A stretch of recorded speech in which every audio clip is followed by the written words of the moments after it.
Eu sempre achei que se você tem orgulho do que está vendendo, se você realmente acredita nisso, então é mais fácil vender. Mas geralmente as pessoas têm um desafio com a palavra vender. Primeiro de tudo, acho que a palavra vender às vezes soa vulgar. Então, é por isso que posso falar. Vou promover o produto ao invés de vender. E outra você pode ter o melhor produto do mundo, mas se ninguém souber sobre seu produto, ninguém vai querer. Quero dizer, por exemplo, se alguém não sabe para que serve uma operação de cirurgia cardíaca ou substituição de válvula, essa pessoa pode ir no hospital e simplesmente pedir uma dica, porque ela não sabe o que é. Eu acho que é importante você realmente explicar o que seu bom produto faz. Aprendi a arte de vender lá atrás quando eu tinha 15 anos, quando eu estava na escola, e eu também estava trabalhando para uma espécie de depósito de madeira, uma empresa de construção. Era tipo uma loja de ferragens. Nós fomos ensinados como vender a mercadoria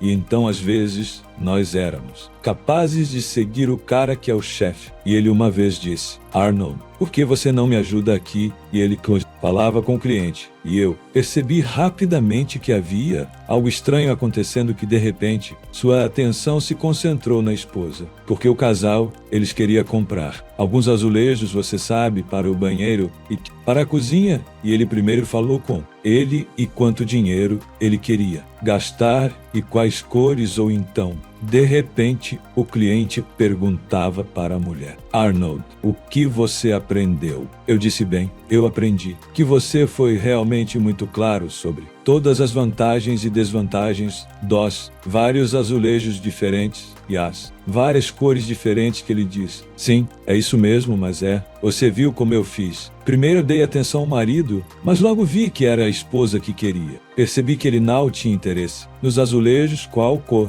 deveria ser que, tipo azulejos verdadeiros ou azulejos falsos. Ou o que era a visão dela e o desejo dela ter novos azulejos, e ele simplesmente concordou em comprar. Porque ele é o marido, provedor da família, ele ganha o dinheiro. Ela não ganha o dinheiro, mas ela tinha uma visão muito clara do que ela queria. Então mudei meu foco porque percebi que ela é o cliente, não ele. E você tem que ir e conseguir alcançar o bem cliente. E é por isso que comecei a falar mais com ela. Foi então que ele, por cortesia, disse a ele: o que você acha que devo entregar na quinta-feira? Ele diz sim. Sempre que ele dizia tanto faz, e ela diz que sexta-feira é melhor porque sexta-feira meu marido está em casa à tarde, então ele pode me ajudar a carregar todas essas coisas para o segundo andar. Então ela era muito mais precisa, então é por isso que ele passava a maior parte do tempo com isso. Então essas são as coisas que aprendi quando estavas vendendo e como é importante saber quem é o cliente e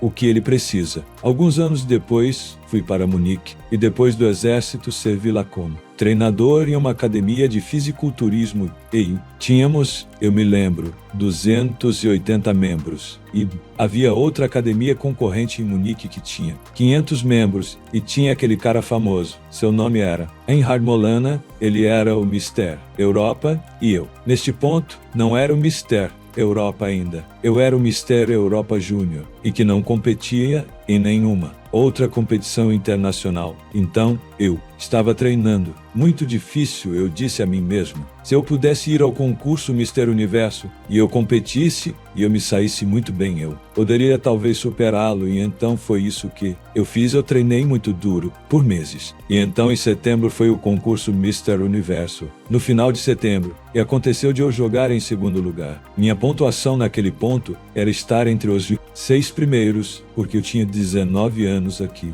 Estava o segundo colocado. Então, quando voltei de Londres para Munique, eu corri em um canteiro de obras com um maiô, correndo como lunático, e todos estavam vestidos com seus ternos e tudo, e eles disseram: o que esse cara está fazendo? Que estava andando no canteiro de obras e cumprimentando as pessoas em ordem, coisas, esperando que alguma imprensa apareça, porque tem esse cara louco correndo no tempo frio com apenas um pequeno maiô. E é verdade, o jornal apareceu com um fotógrafo, apareceu, e ele me perguntou depois: por que você está correndo assim? E eu disse: bem, eu quero ter certeza de que minha academia vai aparecer em um jornal Ele disse: tudo bem, vamos tirar uma boa foto quando você... Tiramos algumas ali na construção, cortando a madeira e outras coisas. Criaríamos algumas fotos que são realmente engraçadas e eles colocaram no jornal no dia seguinte. Diz que Schwarzenegger acabou de voltar do Mr. Universo, concurso Mr. Universo, o que o torna o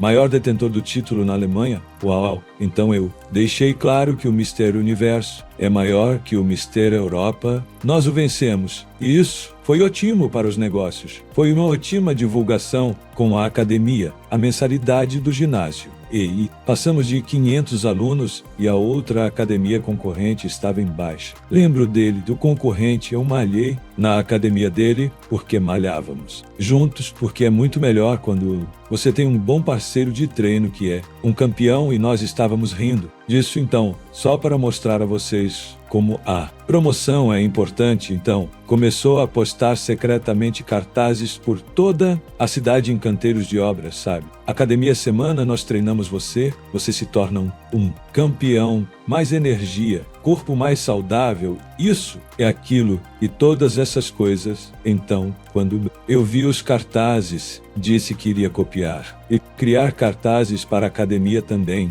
Criamos cartazes e então fomos atrás do concorrente. O segui com o carro e ele estava indo à noite. Na sexta-feira, colocando os cartazes na cidade. Ele colocava e colava. Ele saía e então eu ia e colocava o meu cartaz em cima da cola molhada do dele porque eu não esperava nem secar. E fui atrás dele e ele colocava o dele, saia, e eu colava o meu em cima do dele. E então isso foi meio que uma guerra de cartazes entre os donos de academia. Foi hilário, mas era tudo sobre vender assinaturas, porque eu sabia que meu salário é pago com dinheiro que vem dos membros e então eu queria poder comprar suplementos alimentares, queria poder comprar comida boa para mim e as viagens para essas várias competições diferentes em ordem. Então era muito importante que nossa associação aumentasse, que tivéssemos muito sucesso, mas é tudo do sobre vender. E então,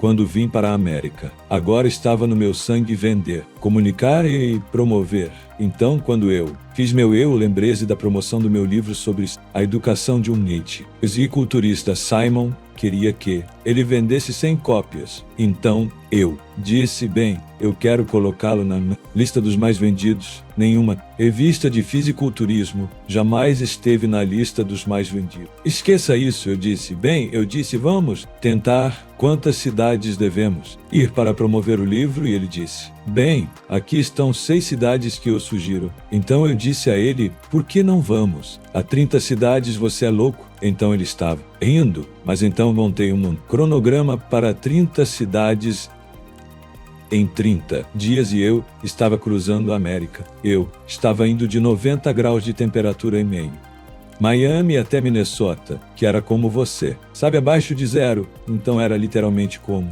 100 graus de diferença de temperatura no mesmo dia. Então foi assim que eu cruzei este país e foi absolutamente fantástico. Nós tínhamos uma lista de mais vendidos. Vendemos, você sabe, 250 capas duras ou algo assim, e foi como um sucesso total, como um livro de fisiculturismo e fitness. Uau! E isso acontece repetidamente. Eu vi que não apenas a força de vontade para ter sucesso, mas também para ser capaz de vender, comunicar, sair e realmente falar sobre isso. Acho importante deixar as pessoas saberem que você não precisa forçar a questão para a célula onde você fala o tempo todo. Compre meu livro. A frase era, esta é a única maneira de você se manter saudável, e foi isso.